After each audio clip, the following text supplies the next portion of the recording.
Bienvenue dans le podcast qui t'aide à retrouver et garder l'esprit zen. J'espère que tu vas bien. Je te partage un livre que j'ai souvent acheté pour mes copines, que j'ai souvent acheté, que j'ai prêté, que j'ai réacheté, réacheté, que j'ai racheté. Bref, Pourquoi les hommes épousent les chieuses? Why Men Marry Bitch. Il y a aussi le livre Why Men Love Bitch. Pourquoi les hommes adorent les chieuses en traduction française de Chéri Argov. Je vais te lire le principe de séduction numéro 11 que je trouve bien intéressant et très important à comprendre. Pour en fait attirer un homme qui nous respecte, attirer un homme qui nous donne l'attention qu'on mérite. Et bref, c'est à écouter avec attention. Principe de séduction numéro 11. Lorsqu'un homme constate que vous êtes heureuse avec lui, mais que vous pouvez aussi être heureuse sans lui, il aura tendance à vous prendre davantage au sérieux. Les hommes aiment qu'on les surprenne ou qu'on les stimule sans cesse, intellectuellement aussi. Lorsqu'un homme n'arrive pas à vous déchiffrer, à dresser votre profil ou à identifier ou à repérer vos faiblesses, vous devenez moins lisible, moins dépendante de lui et de la relation. Comme il n'a pas la totale maîtrise de vous, vous n'en devenez que plus excitante. Cette indépendance que vous manifestez vous rend plus intéressante et plus attirante. C'est une promesse que l'ennui ne le guette pas avec vous. Il aura alors envie de fournir sa part du marché pour vous conquérir et conserver votre attention. Donc, le critère numéro 3, elle n'a pas besoin de moi. Dans le film Closer, Natalie Portman demande à Jude Law pourquoi celui-ci est tellement amoureux de la photographe incarnée par Julia Roberts. Est-ce que c'est parce que c'est quelqu'un qui a réussi? Demande-t-elle. Non, rétorque Jude, d'un ton narquois, c'est parce qu'elle n'a pas besoin de moi. Lorsque la gentille fille rencontre un homme, elle se comporte comme elle croit que l'homme la veut. S'il est italien, elle se met à cultiver intensément des tomates pour lui confectionner sa sauce marinara favorite. S'il est du genre grand spirituel végétalien, elle se met à manger des baies en entonnant des odes matinales à la nature et à boire du jus de seigle. S'il est membre d'une religion ou d'une secte, elle embrasse ses croyances. S'il est écolo, elle change son 4x4 contre une voiture hybride et nettoie ses toilettes avec du vinaigre. C'est un peu comme si, à chaque fois, elle se demandait, bien, qui dois-je incarner cette fois? Sauf si le type est un pervers narcissique manipulateur, il sera bien plus attiré par une femme qui a ses propres intérêts, ses propres loisirs et ses propres objectifs. Une femme qui ne lui demande pas la permission d'être heureuse. La femme parfaite n'est pas celle qui dit j'aime tout ce que tu aimes, je ferai tout ce que tu voudras. Je mangerai et je boirai tout ce que tu voudras. Tu demandes, je m'adapte. La plupart des hommes modernes n'ont pas envie d'épouser une poupée articulée qui dit toujours oui. Je te lirai aussi l'introduction. C'est vraiment intéressant. Tu vas comprendre bien le principe de son livre. Tout le monde connaît l'histoire du prince charmant qui épouse la roturière la plus moche du pays, ou celle du beau célibataire dont toutes les filles sont amoureuses, mais qui leur préfère une femme au caractère de cochon.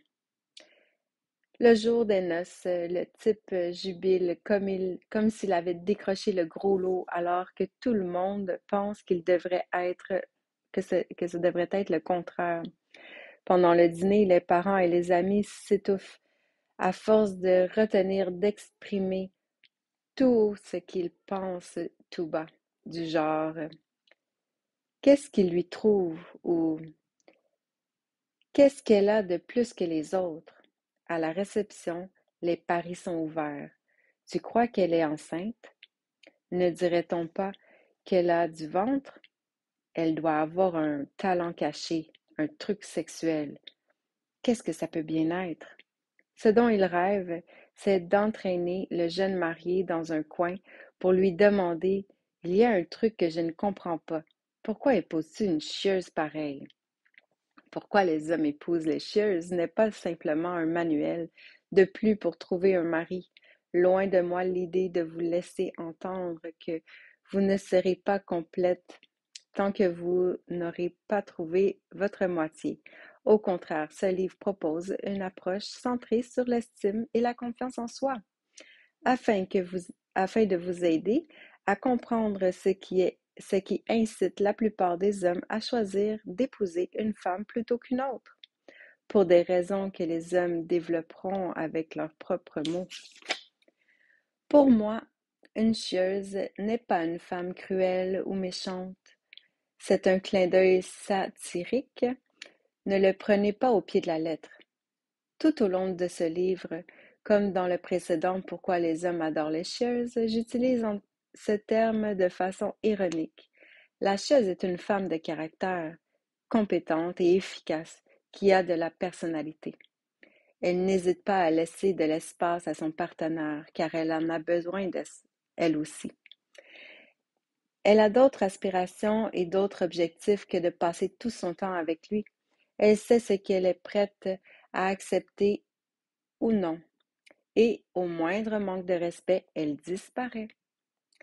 Comme les hommes ne sont pas habitués aux femmes qui possèdent une telle force de caractère, ils trouvent les chieuses encore plus attirantes. Tout le monde a lu Cendrillon. Tout le monde connaît les pubs pour la bague de fiançailles où la fille se met à trépigner en hurlant oui, oui, lorsque le type ouvre l'écrin de velours noir pour lui sortir la pierre la plus bling-bling du monde en posant The Question. Tout le monde a assisté à un mariage où les 10 demoiselles d'honneur portent une robe de concours de beauté qui les grossit, où elles se prennent en photo avec la mariée. Mais oui, la photo. Où elles sont pratiquement couchées sur elle et lui jettent un regard envieux. Ensuite, la mariée jette son bouquet et toutes les célibataires se battent pour l'attraper.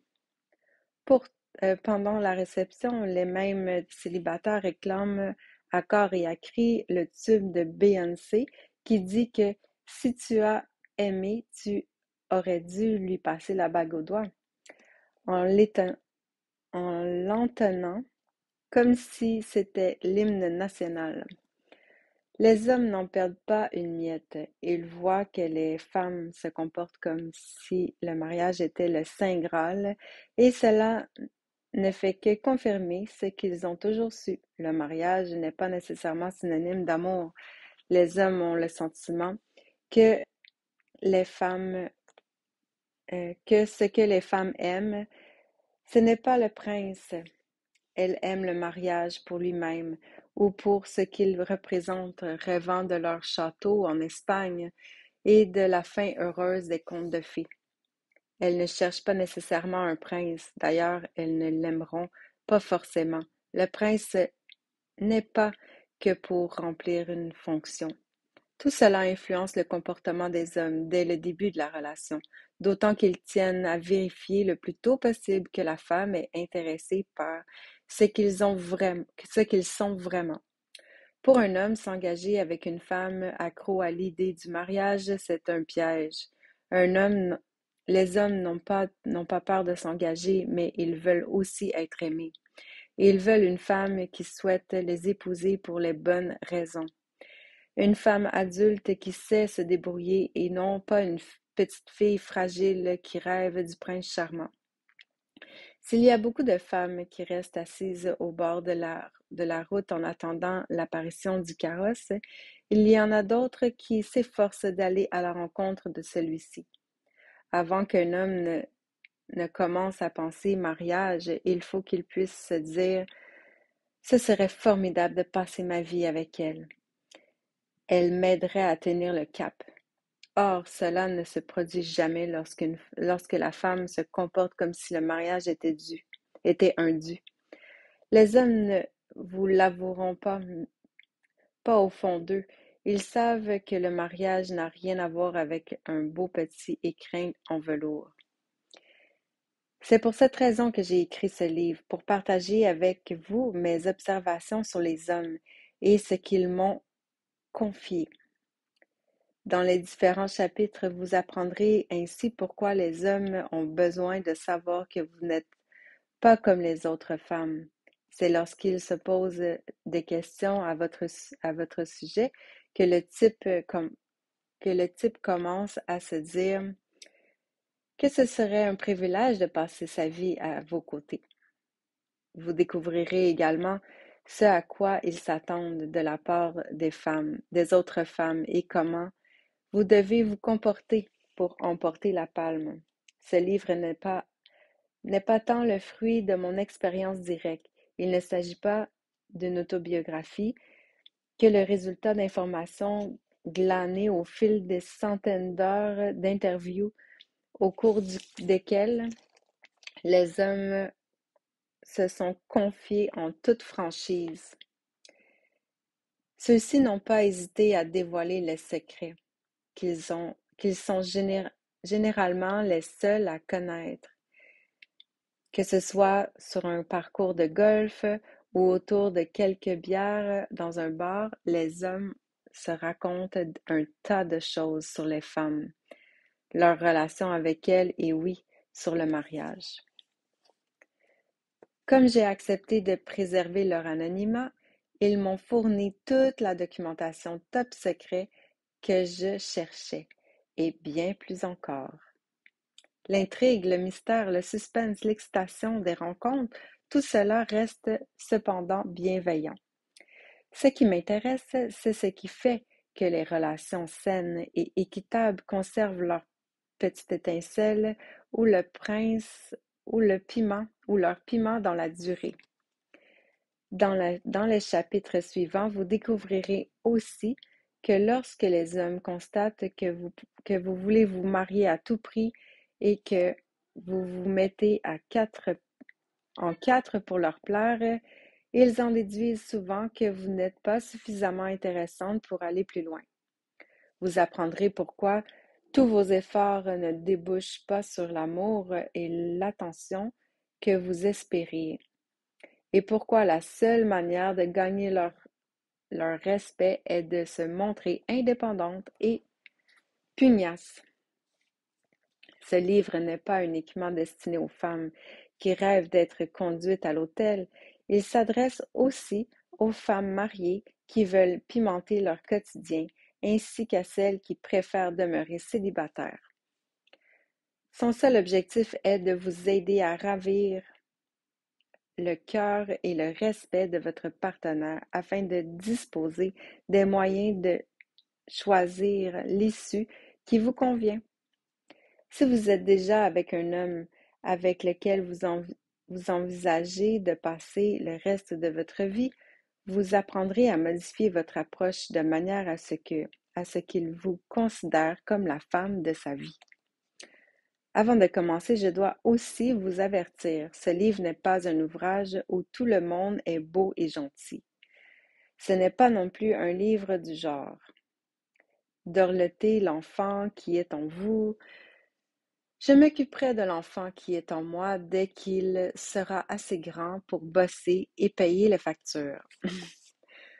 À présent, servez-vous un verre de vin ou un cocktail, enlevez vos chaussures et posez les pieds sur la table basse et n'oubliez pas de prendre tout ce que je dis avec un grain de sel, une rondelle de citron et un trait de tequila.